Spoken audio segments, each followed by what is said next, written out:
నమస్కారం అండి.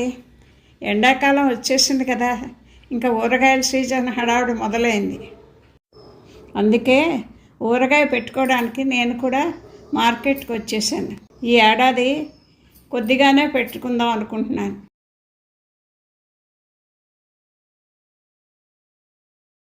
పది తెల్ల గులాబీ మామిడికాయల్ని ముక్క కొట్టించి ఇంటికి తీసుకెళ్తున్నాను.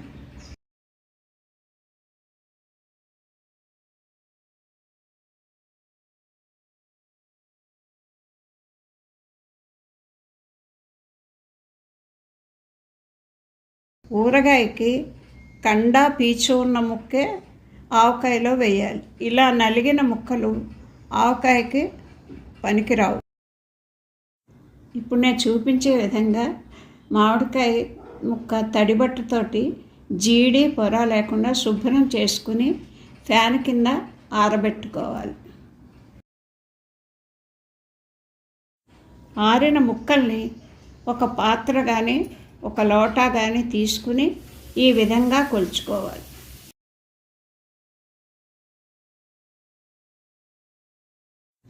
కొలుచుకున్న ముక్కల్ని బేసన్లో నూనె పసుపు వేసి నానబెట్టుకుంటే ముక్క మెత్తబడకుండా ఉంటుంది. నాకు 10 కాయలకి 4.5 లోటాల ముక్కలు అయ్యాయి. ఇప్పుడు బేసన్లో చిటికెడు పసుపు, 2 లోటాల కారం వేసుకోవాలి. 4.5 ముక్కలకి 2 కారం వేసుకున్నాను. ఇప్పుడు 2 లోటాల ఆవు పొడి వేసుకుంటున్నాను. ఉప్పు 1 లోటా. ఉప్పు ఎప్పుడైనా తక్కువ వేసుకోవాలి, కావలిస్తే 3వ రోజు మళ్ళీ కలుపుకోవచ్చు. నేను మెంతిపిండి వాడను, గుప్పెడు మెంతులే వేస్తాను.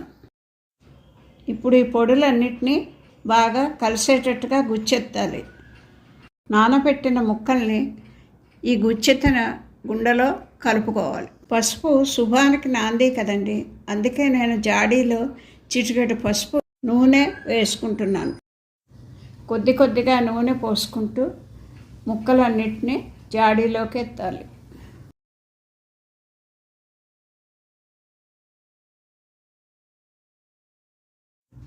జాడీలో మధ్య మధ్యలో నూనె వేస్తూ ఉంటే ముక్క కిందకి దిగుతుంది, ఊట పెరుగుతుంది. మీకు కానీ నా వీడియో నచ్చితే లైక్ చేయండి, షేర్ చేయండి, కామెంట్ చేయండి. అలాగే ఛానల్ని సబ్స్క్రైబ్ చేయడం మర్చిపోకండి.